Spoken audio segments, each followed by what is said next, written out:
Y estamos con el doctor Mauricio Rodríguez, es vocero de la UNAM para la COVID. Y bueno, pues que nos comente en esta entrevista para XCU qué resultados ha habido en otros países donde ya han utilizado estas pastillas de Merck y de Pfizer como tratamiento para el COVID. Le escuchamos, doctor. Hola Betty, muchísimas gracias por la invitación. Los medicamentos que se han empezado a utilizar en varios países que justamente buscan detener la replicación del virus en las personas que tienen la infección durante los primeros 5 días.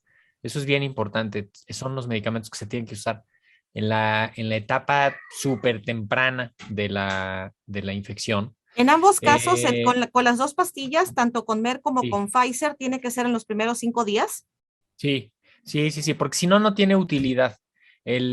Acuérdense, cuando el virus entra en nuestro cuerpo, los primeros 2, 3, 4 días, nuestro cuerpo lo que va a hacer es sacarle muchísimas copias adentro de nuestras células de la nariz y de la garganta para que se hagan más virus y se sigan diseminando. Eso es lo que quieran hacer los virus. Entonces, lo que hacen estos medicamentos es que interfieren ese proceso de copiado y hacen justamente que ya no avance la enfermedad. Entonces, la mayoría bueno, toda la información que tenemos ahorita es de los estudios clínicos, no tenemos todavía información del uso ya en la vida real en los pacientes que aprobaron y que empezaron a usar estos medicamentos, sobre todo en el Reino Unido, que sería como el primero que lo aprobó, el Molnupiravir, y que lo empezó a usar. Y ahora en estos últimos días, en Estados Unidos, que se aprobó el medicamento de Pfizer y que en teoría ya debería de estarse empezando a ver el primer uso ya en pacientes y ver cómo funciona eso ya en la población general. Son medicamentos que todavía no están a la venta en México, seguramente no van a estar a la venta libre en el país durante los primeros meses, van a estar controlados para las instituciones de seguramente pues, públicas y de los hospitales más grandes de COVID y no van a ser, o sea, no van a ser medicamentos de uso general. Lo primero es el acceso a ellos y también pues la experiencia de uso todavía no se va teniendo. Entonces sí es muy importante también no generar una expectativa ahorita para esta cuarta ola con esos medicamentos porque definitivamente no los vamos a tener ahorita. Es probable que los tengamos en algunos meses, pero por lo pronto tenemos que tener muchísima cautela con eso y que cualquier persona que le digan y le ofrezcan alguno de estos medicamentos, pues que busque denunciarlo, ya sea a la Profeco por fraude o a la COFEPRIS local porque pues seguramente es un medicamento que no entró al país de manera legal y que se está usando mal, ¿no? En la urgencia y la necesidad vemos muchos engaños y mucho abuso también pues de ofertas de tratamientos, ¿no? Esto, el Remdesivir, lo están ofreciendo carísimo en muchos hospitales y también su utilidad es muy corta, o sea, si no lo usas en esos primeros 5 días, de verdad no funciona, no hay que buscarle mucho, ¿no? En este sentido, con estas pastillas, ¿habría alguna contraindicación, algún riesgo como cualquier Sí, medicamento o adicional? bueno, en particular el molnupiravir no debe de usarse en embarazadas y no debe de usarse en menores de edad. Este es el de Merck, El ¿no? molnupiravir, el de Merck, ajá, ese no se debe de usar. Ese puede tener problemas pues de afectaciones al individuo porque se use en embarazadas o en menores de edad, ¿no? Eso ahí es muy importante hacer énfasis en eso. Y el de Pfizer, ¿qué se sabe al respecto, doctor Mauricio Rodríguez Álvarez? El de Pfizer, pues no, digo, tiene menos contraindicaciones. Siempre por ejemplo, las personas que tienen insuficiencia renal, que no les funciona bien los riñones, que son generalmente, perdón, personas que tienen diabetes y que están en diálisis, ¿no? Esas personas muchas veces tienen que ajustar los medicamentos que toman. Ujú. Y Y, con, y entonces, pues ahí hay que tener cuidado con los medicamentos y sus médicos son los que tienen que ajustar las dosis, porque algunas veces, como no funcionan bien sus riñones, pues se tardan en eliminarlos y eso les puede dar un poquito más de toxicidad. Esta de MER, ¿por qué puede tener alguna afectación? Si nos pudiera dar un poquito más de detalle, ¿por qué puede haber Eh, alguna afectación, por ejemplo, para una mujer embarazada o para un Porque menor sí, de edad? bueno, lo que hace este medicamento es que provoca mutaciones en el virus y entonces altera el material genético del virus y se mueren los virus que se están sacando ahí las copias, ¿no? Entonces, si una embarazada lo toma, las células que están haciendo al bebé y que están haciendo está ahí habiendo una actividad celular muy intensa, podría también tener mutaciones en ese nivel y provocar algún daño en el bebé. Ese sí podría causarle algún daño en el bebé, algunas mutaciones o incluso alterar el curso de su embarazo. Igual en los niños que están creciendo, todavía tienen muchas células que se están desarrollando y muchos tejidos que están creciendo y creciendo, donde podría haber alteraciones y podría generar mutaciones que no se sabe lo que podrían pasar. O sea, lo que le digo es un poco un principio precautorio de decir, el medicamento se estudió en adultos sin ningún otro problema grave. Entonces, tenemos justamente que usarlo así como se estudió, Ujú. porque sabemos por estudios de laboratorio y por estudios en animales que esos medicamentos pueden generar mutaciones también en el individuo que los tome, sobre todo si están en condición de embarazo o de crecimiento muy activo, como los niños. Doctor Mauricio Rodríguez Álvarez, y ahora bien, en cuanto al costo, ¿qué es lo que se sabe? Aunque ya hemos dicho, lo que nos han anticipado es que cuando pudiera llegar a México este medicamento no se va a comercializar, sería únicamente de uso en hospitales del sector público. Pero ¿qué se sabe en otros países el costo de estas pastillas, tanto de Merck como de Pfizer?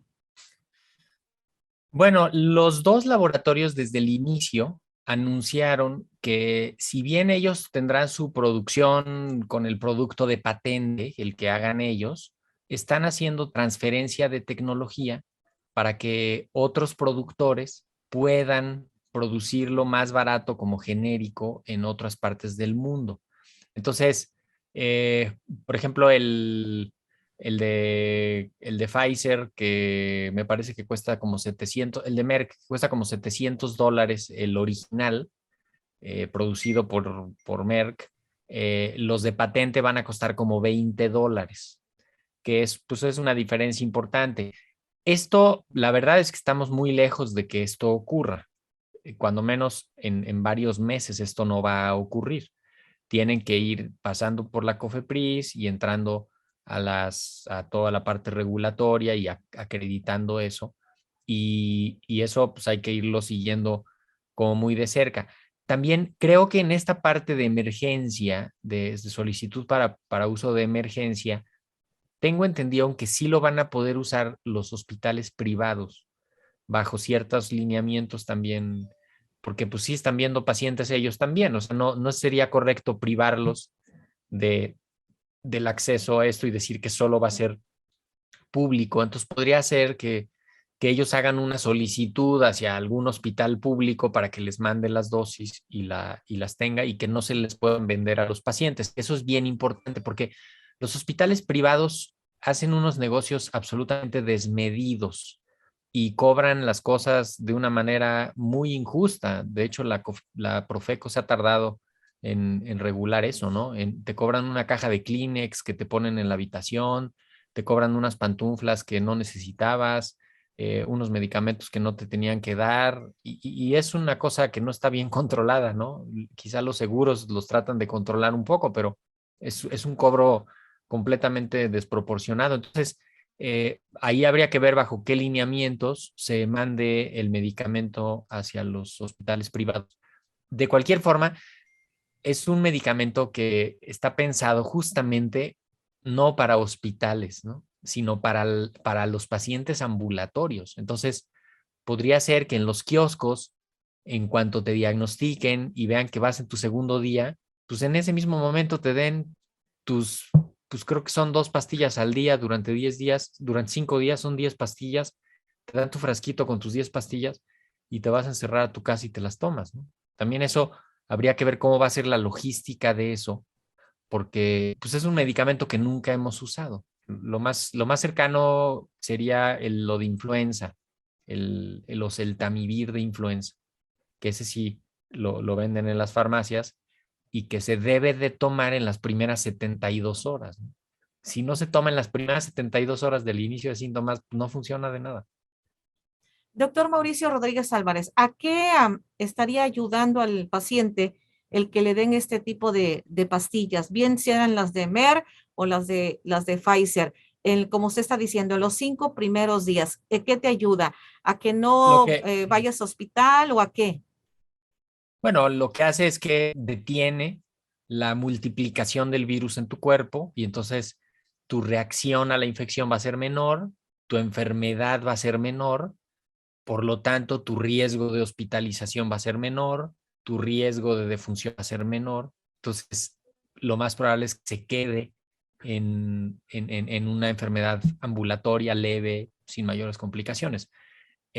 También esto hay que verlo, pues ahora ya combinado con las vacunas, porque esto es lo que estamos viendo con los vacunados. O sea, ahorita con la variante Omicron, los vacunados, en serio, se enferman un día y al día siguiente ya se sienten bien, ¿no? Está saliendo rapidísimo. Por eso le bajaron también lo del periodo de aislamiento a 5 días, porque no es necesario aislarse más de 5 días, ¿no? Entre 5 y 7 días sería suficiente para, para que la persona se termine de recuperar, ya no sea contagiosa y pueda reincorporarse a sus actividades.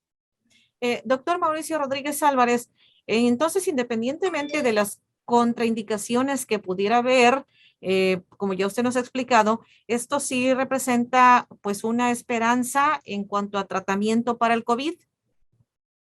Eh, sí, sí representa, pero ya no va a ser, yo creo, le decimos en inglés, el game changer, o sea, lo que cambie las reglas del juego. Lo que ya cambió las reglas del juego son las vacunas y las pruebas rápidas. Ahí sí ya está la diferencia, porque en cuanto tienes una prueba rápida, aíslas al enfermo y ya no contagia. Y en cuanto está la gente vacunada, la severidad de la enfermedad es muchísimo menor y entonces cambia completamente la perspectiva de la epidemia. Esto va a venir a ayudar, sobre todo para cuando ya no haya campañas de vacunación masiva y empiecen a acumularse grupos de personas que no se vacunaron. Imagínate, Betty, que cada día del año, creo que, no sé si 300,000 personas cumplen años o algo así. Nada más saquemos rápido la cuenta. Son 2.300.000 personas entre 365 días. Cada día 6.300 personas cumplen años y entran al grupo que les toca, ¿no? O sea, imagínate que tú cortaste la vacunación en los de 15 años, pues en 10 días tú ya tienes 63,000 chavos que cumplieron 15 años. En 100 días, tú ya tienes 630,000 chavos que cumplieron 15 años. Entonces, si te frenas en la vacunación de los de 15 años o si cortaste esa fecha hace 6 meses, pues vas a tener muchísimos ya de pronto de 15 años que ya no se alcanzaron a vacunar porque no les tocó cuando vacunaste, que ya serían como los nuevos de 15 años. Entonces, ahí es importante ver cómo se va a establecer estar vacunando a los de alto riesgo durante los siguientes años y tener medicamentos para frenar rápido el avance de la infección y la enfermedad en los que se contagien. Va a estar complicado, ¿no? Porque, pues no, o sea, todavía no se alcanza a diseñar eso, ¿no? Falta mucho para empezar a diseñar eso. Muy bien, doctor Mauricio Rodríguez Álvarez, pues ¿alguna recomendación en este momento para la gente que nos esté viendo y escuchando? Sí, ahorita recordarles, las vacunas son seguras, son efectivas, son muy útiles, son la mejor herramienta que tenemos ahorita después del cubrebocas.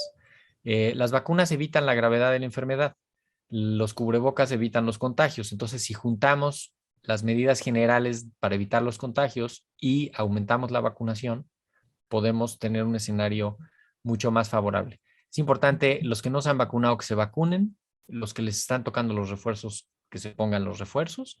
Y es fundamental que nos sigamos cuidando ahorita, porque los contagios están muy activos y porque cada persona que se contagia puede contagiar a varios más de su casa, de su entorno, de su escuela, de su trabajo. Y es fundamental que todos tengamos un apego estricto a las medidas de control. O sea, cubrebocas, ventilación, aislamiento, si se puede, búsqueda de diagnóstico y si no, simplemente no automedicarse y vigilar la evolución. Betty, creo que ahorita es bien importante confiar en eso que ya sabemos, optimizar los recursos y esperar un poquito, casi sin moverse mucho, estas 2 semanas que siguen para que se termine de estabilizar la situación y idealmente empecemos a ver que baje. Muchísimas gracias por esta entrevista para XEU, doctor Mauricio Rodríguez Álvarez, vocero de la UNAM para la COVID. Me dio mucho gusto que haya estado con nosotros. Igualmente, Betty, con muchísimo gusto. Saludos por allá. Saludos.